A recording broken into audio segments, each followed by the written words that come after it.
Okay, mga ka-crafty, magandang umaga po sa inyong lahat. Actually, it's magandang tanghali na dito sa lugar namin.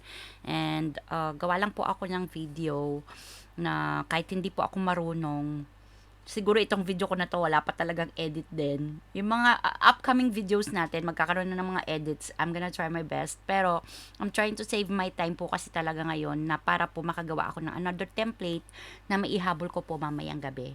So, bumabawi po ako sa inyo dahil matagal po akong di nag-upload dahil napaka-busy. Although, busy pa rin today, pero may konting time naman. So, as promised, ito po yung mga ginawa ko na mga badges, okay? Mga badges na drag and drop, uh, mga templates po. Meron po tayong 25mm, 32mm, 37, 44, 58, and 75 para sa mga round badges, pin badges. Tapos, meron po tayong square na 5x5 and 5x9. These are the requested sizes po na nandoon sa comment section as of today doon po sa pinost ko po nung nakaraan kasi nanghingi po ako. Ngayon yun sa mga nanghihingi po sa mga acrylic, konting weight lang po kasi hindi ko po siya pwedeng isali dito sa mga badges. And I need to make time po to research dun sa mismong acrylic kasi alam niyo po yon yung mga acrylic, 'di ba, meron po silang sa side na part na hindi naman malalagyan ng design. So kung gagawin kong as it is yung size, hindi ko alam kung yung binigay niyo po mga sizes sa akin, yun po ba yung size ng insert na ilalagay o yun yung size mismo ng acrylic keychain kasi kung ganon, sobra din po yung design. Kagaya po nito, ayan, makikita nyo may 3 layer po yan. Iba-iba po ang sizes. Okay? Iba po yung cut size niya, iba yung design size, at iba din po mismo yung pin badge size. Okay, so I'm gonna explain po muna dito yung ating mga sizing para madali nyo maintindihan. First, sa mga round, okay, bigyan ako ng example. Ito yung pinaka-common is yung 58mm. So, ito po yung gawin nating sample. Mapapansin nyo po, may 3 layer yan. Ungroup ko muna para makita nyo.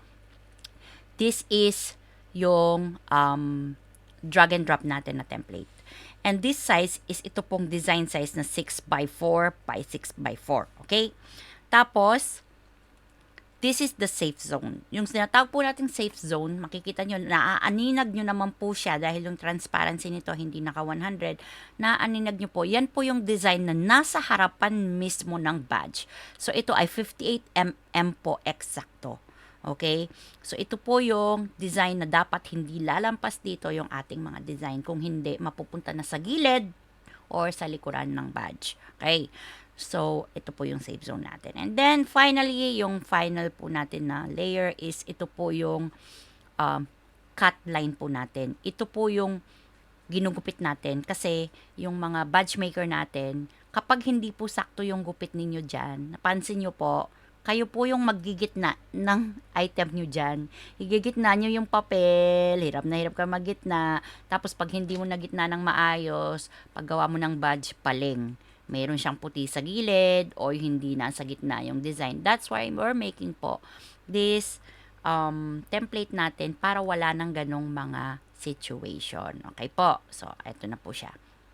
Gawa tayo ngayon ng isang sample nitong bilog, tapos gagawa din tayo nitong probably itong 5x9. Kasi itong 5x5 halos kapares lang po ng 5, mga round ang paggawa. Dahil parehas po ang size niya ng sa taas, sa baba, sa gilid. Unlike this one, iba po yung size niya. So, pakita ko lang po ng mabilisan mamaya. Pasensya na po, walang edit itong video na to. Pag nainip po kayo, galaw-galaw nyo na lang yung mga mouse kung saan nyo po gusto. Pero kung gusto nyo pong panoorin ng buo, kasi nag-start na rin po ako ng YouTube para po makatulong, maraming salamat po. And, subscribe na rin po kayo sa YouTube ko kasi dito po tayo kukuha ng mas maraming, kasi I heard lang po na mamomonetize daw kapag maraming viewers saka maraming mga tawag dito subscribers.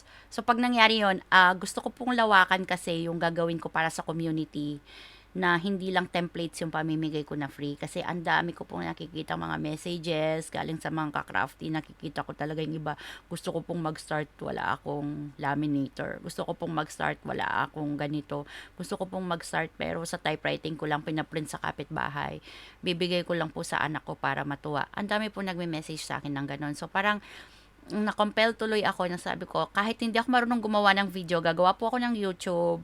Once ma-monetize yung YouTube ko, I want din po na mamigay ng something back to you na para makapag-start po yung mga gustong makapag-start or magamit po ng mga kakrafty natin. Okay?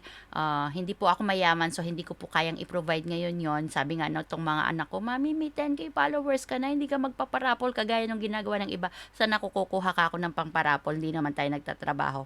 So, yun po. And sa Facebook po kasi hindi naman siya pag marami kang followers, monetize ka agad. Iba po siya. Okay? Sa mga hindi nakakaalam, hindi na po siya kagaya dati yata na pag 10K meron ka ng monetization. You have to wait for an invite. If you don't get an invite, wala rin pong monetization. So, I'm doing this para po makatulong din sa mga kakrafty natin. I hope kahit nagpe-play lang po ako on the background while you're working, pakinggan nyo na lang po para po madagdag po sa ating watch time para naman po soon, someday, hoping talagang I'm very praying to the Lord na makatulong po tayo sa ating mga kapwa.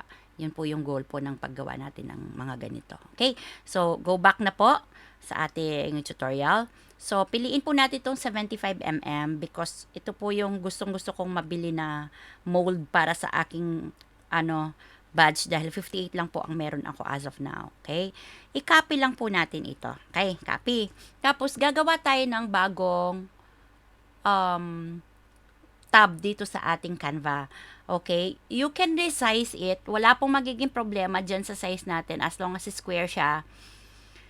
Kahit anong size na gusto nyo. But I have to remind you, kung gusto nyo po ng quality na finished product ng inyong magiging design, gumamit po kayo ng size na mas malaki sa naka-indicate dito. Like dito po sa 75mm, 8x1 by 8x1 cm or 81 by 81 mm.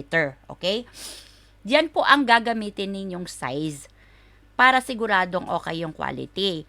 Kapag nagamit po kayo ng bawa 5x5 or 3x3, tapos i-zoom in nyo, i-enlarge nyo para magkasya dito, pixelated na po yung magiging design ninyo. Ito po, paalala po sa ating mga baguhan, hindi po kasi lahat ng nanonood or nasa website sa Facebook natin is mga bihasa na. Ang dami pong nagme-message sa akin daily, more than hundreds, minsan 200, 300 po yung nire-replyan ko ng mga messages. Ang dami po ng ultimong pag-set ng paper na hindi po sila marunong. So, talagang iisa-isahin ko po yung tutorial ko na very user-friendly. Kapag expert ka na po, siguro kaya nyo na to kahit di na manood ng video. Okay? So, ayun po. Mag-design po tayo ng more than dito sa nakalagay na kulay pula dyan na design. More than dyan yung size. Huwag naman po super laki kasi maglalag naman yung computer nyo. Pero wag pong maliit. Okay? Minimum 8x1. Pero since ayoko na ng butal-butal, gumawa po ako dito. 10x10 po yan. Yung ginawa ko dito. 10x10 po yung size niya. Okay? Check ko ulit. Yes, it's 10x10 ang ginawa ko po na size po nito. Okay, may naka-ready na po ako para mabilis yung video. So, gumawa lang po ako ng crafty gnomes. Tapos, meron po siyang, ayan, yung name ko. Palitan ko lang itong aking background kasi gusto ko po ay, yan, para crafty ang dating. Okay? So, eto na po yung design ko. Reminder lang po na wag po natin isasagad na ganyan sa gilid yung mga design. Kasi kailangan po natin talaga na meron siyang allowance dito sa mga gilid-gilid. Pwede namang i-zoom in, zoom out mamaya yung design. Importante, nasa gitna po yung design natin. Wag super laki. Wag super laki. Okay po? Ngayon, kung pabilog po, kailangan nyo ng guide na pabilog. Lagay lang po kayo ng ng bilog dyan. Para hindi po kayo mahirapan. Lagay lang po kayo ng circle, tapos i-position nyo lang center, middle. And then, ang gawin nyo po, send to back lang po kayo. Layer, okay, send backward. Isa pa. Sorry po. Send to back na pala. Send to back. Ayan. So, ito po yung guide natin na pabilog yung design. Actually, okay po yan na isagad na ganyan. Kaya lang, hindi ko po kasi recommended yun nga dahil kailangan meron tayong allowance dito sa gilid. Okay? So, since naka-center and middle naman yan, gawa po kayo ng design. Halimbawa, meron po kayong nilalagay dyan na mga kung ano-anong elements. Okay? Na ayaw nyong lumampas. Bakit gumagalaw itong na-download ko? Pero hayaan nyo na kahit gumagalaw yan. Sample lang naman po. kapag dito nyo nilagay, wala po itong guide natin, ayan, hindi po natin alam, di ba? Pero kung nandyan po yung guide natin, alam natin na lampas siya sa bilog, ipasok lang po sa bilog. Tapos punuin nyo yan kung ano po yung mga gusto ninyong design. Pero as of me, ngayon, ito lang po ang gagawin kong design para mabilisan. Tapos, after nyo pong ma-design yung dapat nyong i-design, tanggalin nyo lang po itong bilog na to or i-transparency zero nyo lang para po makita yung pinaka nilagay ninyo na background. Okay? So, ako, i-delete ko po. Sorry. I-delete ko po siya. Okay. Now, ida-download po natin to. Pag file po, save, or dito po sa share, dito sa left, dito naman po sa right, share, tapos meron din po siya ditong download. Usually, na-download ko po yung sa akin as PNG. Pwede pong gusto ninyo JPG, nasa inyo po. Pero wag po munang PDF kasi hindi pa naman tayo magpiprint. Okay? It's either JPG or PNG. Pero mas gusto po ko ito, mas maganda po ang color kasi nitong JPG. Kung kayo po, halimbawa, ang ginawa nyo pong size dito, hindi naman kagaya nito na 10 by 10, 5 by 5 lang halimbawa ginawa natin, 5 cm by 5 cm, pero gusto nyo maganda ang quality, kung naka-pro po kayo, pwede nyo pong gawing mas mataas yung sizing ninyo dito. Pero kung hindi po kayo naka-pro, 1 lang po yan automatic. Okay? So, i-download nyo lang po ng as it is. No need na kailangan nyo siyang i-download ng pabilog or transparent background. Basta as it is nyo lang po siyang i-download. Okay, so balik po tayo ngayon dito sa ating mga badges kasi gagawa na tayo ng badges natin. So yung napili ko po is ito pong 75mm. Ngayon, gagawa po kayo ulit ng bago ninyong tab dito kung ang inyong ginagamit na paper is kakaiba. Like for instance, letter size, mga ganyan, or A5, or ibang size po. Kasi ito pong template natin ay nasa A4 size. I always use A4 size kasi yun po yung standard sizing dito sa Japan. Pasensya na po, wala po ako sa Pilipinas. Hindi po ako makakasagot sa mga pricing. Ang dami pong nag-a-ask sa akin. Hindi po ako makakasagot ng pricing. So, A4 size ang standard. Kung nag-download po kayo ng template ko, automatic nagsisave po yan ng copy. So, sa inyo na po yung copy na yan. It's okay, magdagdag po kayo ng add page dito kasi hindi po magagalaw yung original natin na template. Okay? Dito na lang po kayo mag back and forth para mabilis na rin. So, kokopyahin natin itong 75mm since ito po yung gagamitin kong badge. Okay? Control-C for copy or right-click nyo lang po and then copy. And then, i-paste natin dito. Right-click, paste. Okay? Bakit wala? Ayun. Right-click, paste, or Control plus V. Okay. Pag nakikita nyo, nag-zoom in, zoom out po ako, ang pinipindot ko po dito sa keyboard ko is Control lang. Tapos, yung parang wheel ng aking mouse, di ba meron po yung wheel na umiikot-ikot dyan, yung ini-scroll. Up and down ko lang na ganyan, para mag-scroll in and out siya. Okay. So, since ito, igigitna ko po muna. Ito na po yung gagawin nating badge. Ngayon, na-download ko na po dito yung ano ko. So, in-upload ko po yung file ko na dinownload ko kanina. Nandito na siya. Ida-drag ko lang po yan siya dito sa ating drag and drop. Ayan. Makikita nyo po, kinakain niya po hanggang dyan po dun sa design natin. Lampas pa siya dun sa safe zone. Correct? Pag binitawan ko, yun. Kita nyo po siya. I-zoom in natin. Lampas siya sa safe zone. It only means pag po kinain yan ng Canbadge maker ninyo, ayan, hanggang dyan sa gilid po, meron po siyang design, hindi po siya puti. So, kahit pumaling pa yan ng konti, hindi po ma-reject yung gawa nyo.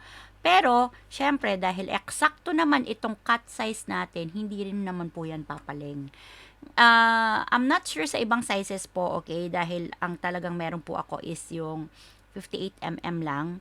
Just in case na nasubukan nyo po itong template ko at nakita ninyo na hindi po match yung size or meron po kayong information sa tamang sizing, please message me so I can edit the template po. Kasi hindi po talaga ako sigurado sa iba. But I tried my best, my very best to research na ito po yung mga sizing nila sa design and sa cutting point and yung mga safe zone nila. So, yan po. Nakita nyo po nakagitna. Yung sinasabi ko po sa inyo kanina na basic lang naman yung ginawa nating designing. Ngayon, what if gusto kong mas malaki pa pala yung name na gusto ko? Kasi makikita nyo, ay parang ang liit ng Crafty Gnomes. Gusto ko na mas malaki pa. ang gawin nyo lang po dito sa mismong design, double click lang po kayo. Double click ng mouse, lalabas po yan. Lalabas po tong mga nasa gilid na to. Ida-drag nyo lang po yan. Click and then drag. Ayan, para maayos nyo po yung sizing. Ayan, di ba na-zoom in na yung Crafty Noems ko. Kung low quality po ang gawa natin itong ating template, sa una pa lang, magpipixelate yan. Pero dahil 10 by 10 centimeters po ang ginamit ko, super high na yon. Kahit i-zoom in natin, makikita nyo maganda pa rin yung template mismo. Tapos, igitna lang po siya. Ayan, gawin lang guide yung mga square-square dyan. Okay, sorry to say, ang Canva hindi pa po niya ginawang magigitna mo yung design na yan. Manual pa rin po talaga. So, tapos, pag natapos ka na po dyan, click po kayo anywhere dito sa sa labas po ng may ganito. Kahit saan kayo mag-click dyan, babalik na siya. Ayan. Kita nyo, bumalik na. Check ko nga kung nakagitna. Check ko dito, check ko dito. Parang okay naman, pero parang gusto ko siyang itaas ng konti. Ang gawin po, i-double click ulit. Instead of using your mouse, kung konting adjustment lang pong gagawin nyo, meron po tayo sa keyboard na up, left, right, down button. Sa bandang right, malapit po sa number lock.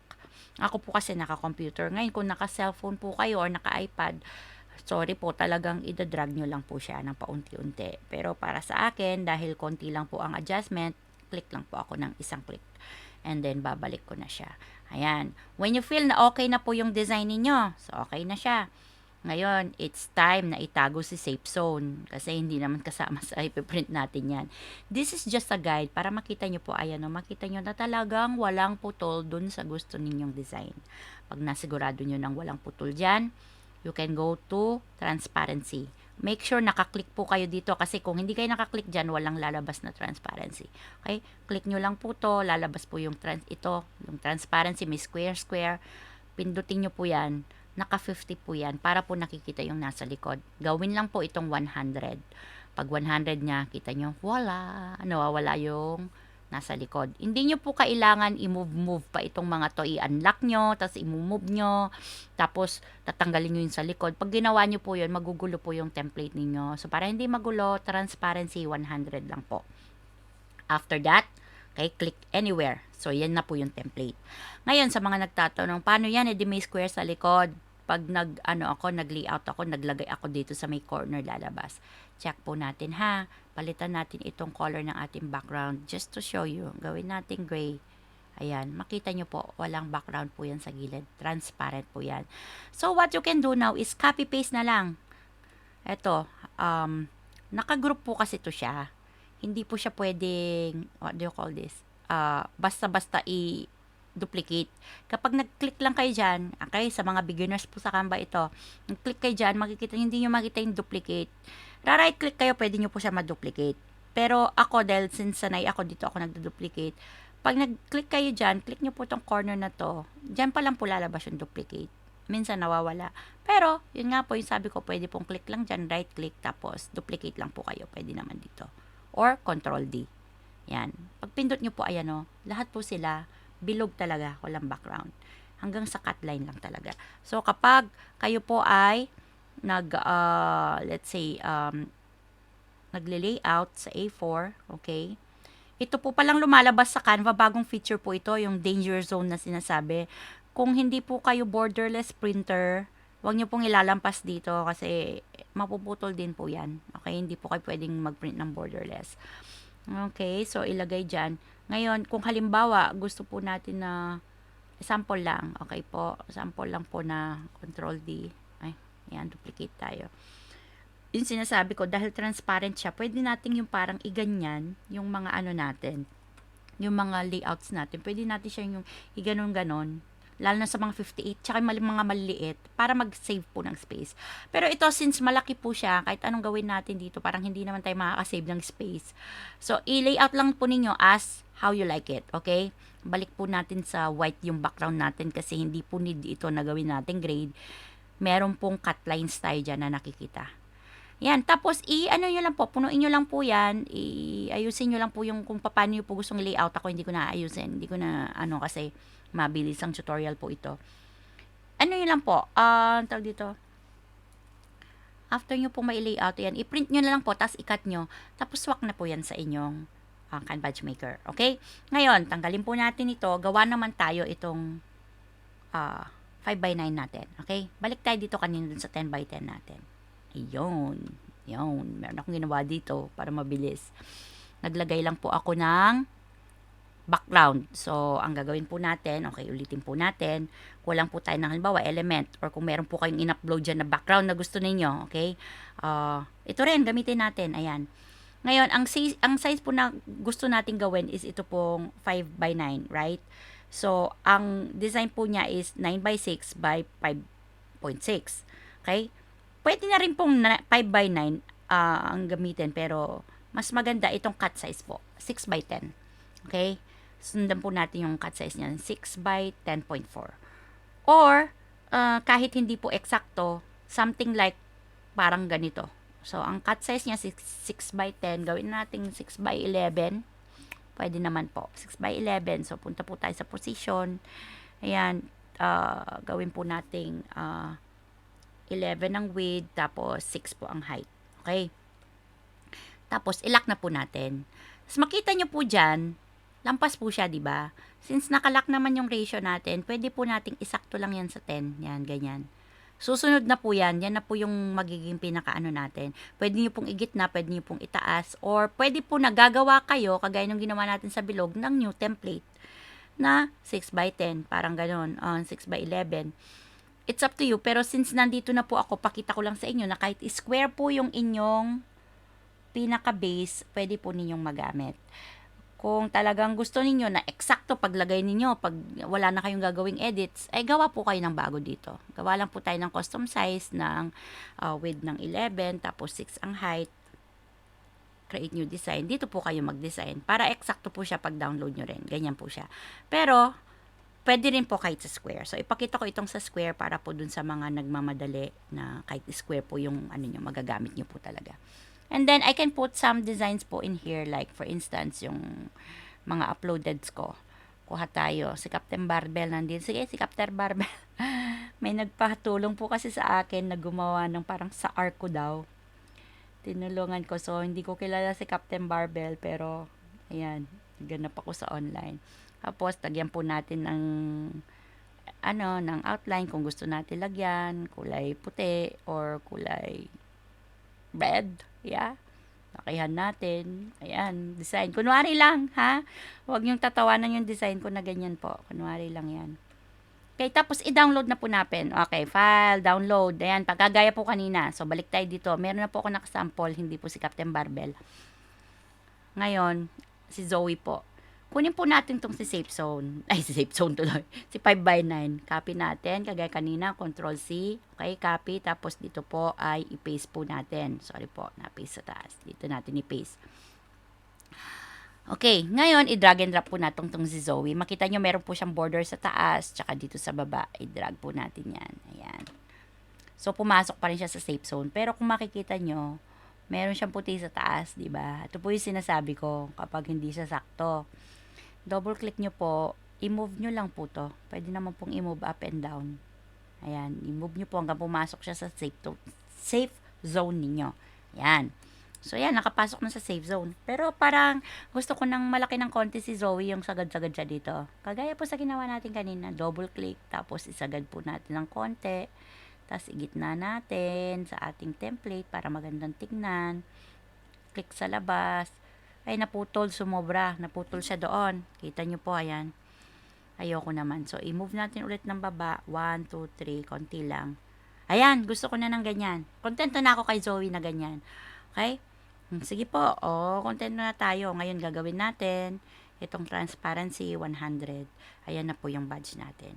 I-print lang po natin yan. Paano yan? I-copy paste ulit dito. Control plus D for duplicate. Ayan. Kailangan isagad, gamitin yung ating sakto lang, Kung borderless po yung printer nyo, pwede po yan, sakto lang na ganyan. Tapos, Control D, pag duplicate nyo po yan, pag set nyo po dito, ang nakaganyan siya, pag Control D nyo ulit, automatic na po yung si Canva. Ayan. Hala na, putol na talaga sa dulo, hindi na pwede. Nasa sa inyo po kung paano nyo po i-layout yan. Kung gusto nyo po na, kung ano, pagilid sila, patayo sila, 90 degrees ninyo, ganyan. Basta, i-layout nyo, tapos i-print po ninyo, tapos i-cut ninyo, tapos swak na po yan sa badge. So, yun lang po yung tutorial. I hope hindi po kayo nainip, and I hope wala po akong maraming bla bla bla bla.